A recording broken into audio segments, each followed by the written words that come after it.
जौनपुर से बड़ी खबर। आज दीवानी कोर्ट के सिविल जज जूनियर डिवीजन ने शहरसुधा शर्मा ने अटाला मस्जिद को लेकर दिया बड़ा फैसला, जिसको लेकर कोर्ट में वक्फ बोर्ड और पीस कमेटी बनाम स्वराज वाहिनी ने कोर्ट में एक याचिका डाली थी, जिसमें स्वराज वाहिनी ने याचिका में डाला था जनपद का ऐतिहासिक धरोहर अटाला मस्जिद जो पूर्व में मंदिर था, जिस पर वक्फ बोर्ड ने यह शिकायत की थी कि यह मस्जिद वक्फ बोर्ड की संपत्ति है, जिसको लेकर यह सुनवाई इस कोर्ट में नहीं हो सकती, जिस पर सिविल कोर्ट जौनपुर के सिविल जज की अधिवक्ता राम सिंह ने हवाला देते हुए कहा, वाराणसी के बाबा विश्वेश्वर महादेव, काशी विश्वनाथ व ज्ञानवापी और मथुरा का हवाला देते हुए वादी पक्ष रखा। अधिवक्ता कोर्ट ने दलील सुनते हुए आदेश दिया, यह मुकदमा इस कोर्ट में चलने योग्य है। कोर्ट ने अगली तारीख 16 नवंबर 2024 को तारीख मुकम्मल की है, जिसे दूसरे पक्ष अपना तथ्य रखे। ये फैसला 22 तारीख को आया है। इसमें मुस्लिम पक्ष ने आदेश 7 नियम 11 के तहत एक एप्लीकेशन दिया था।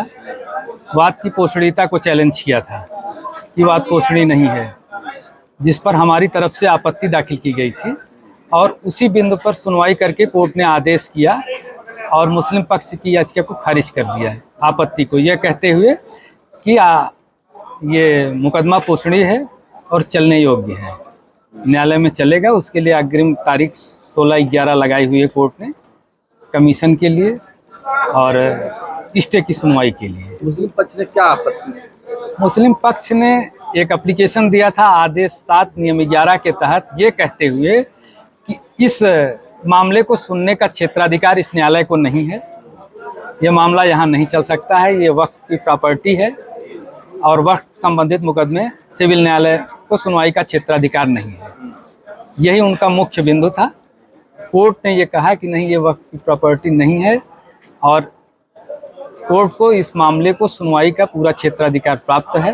ये कहते हुए उनका मामला, उनके आवेदन को निरस्त कर दिया और मामले को पोषणी माना और सुनवाई की कार्रवाई आगे बढ़ा दी। आपके द्वारा क्या दलील है? हमारे द्वारा ये कहा गया कि मुस्लिम पक्ष द्वारा प्रस्तुत आवेदन पर आपत्ति निराधार है, केवल मुकदमे को लिंगर करने के लिए, कोर्ट की प्रोसीडिंग को लिंगर करने के लिए, न्यायालय और हमको गुमराह करने के लिए केवल एप्लीकेशन दिया गया है। इनका एप्लीकेशन प्रोसीडिंग नहीं है। इसके लिए हमने तमाम नज़ीरें दी है, जिसमें काशी विश्वनाथ मामले में जो माननीय सुप्रीम कोर्ट ने विधि व्यवस्था दी थी उसका उल्लेख किया है। मथुरा कृष्ण जन्मभूमि शाही ईदगाह में जो माननीय उच्च न्यायालय ने नज़ीर दी है कि ये मामला वर्शिप एक्ट से और वक्फ एक्ट से गवर्न नहीं होता है, ये धर्म और आस्था का मामला है और चूंकि धार्मिक स्वरूप में कोई परिवर्तन नहीं हुआ है, ये मामला हिंदू धर्म के लिए, सनातन धर्मियों के लिए शुरू से आस्था का विषय रहा है और आज भी सभी हिंदू धर्म के लोग माता अटाला देवी को श्रद्धा से नमन करते हैं।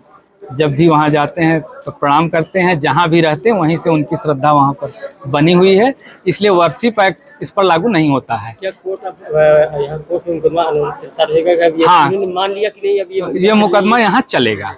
मुस्लिम पक्ष को यदि कोई आपत्ति होगी तो वो ऊपर की अदालत में जाकर के चैलेंज करेगा, यहाँ पर न्यायालय में मुकदमा चलता रहेगा। आपकी तरफ से कुछ साक्ष्य रखा गया जो अटाला मस्जिद को लेकर? हाँ, हमारी तरफ से तमाम फोटोग्राफ्स दाखिल हैं, जिसमें मंदिर में अटाला देवी के मंदिर पे जो प्रतीक चिन्ह है, जिसमें त्रिशूल है, स्वास्तिक के चिन्ह हैं और देवी देवताओं की जो मूर्तियों की तस्वीरें हैं, वो सारी चीज़ें लगी हैं और उसमें मंदिर का जो ढांचा है उसका भी फोटोग्राफ दाखिल किया गया है, जिससे देखने से ये लगता है कि ये मंदिर ही है और मंदिर के चारों तरफ जो कमरे बने हुए हैं, जो कि धर्मशाला के रूप में दर्शनार्थियों के लिए, उनके आने जाने रुकने के लिए व्यवस्था की जाती है, इस तरह की व्यवस्था केवल मंदिर में ही होती है।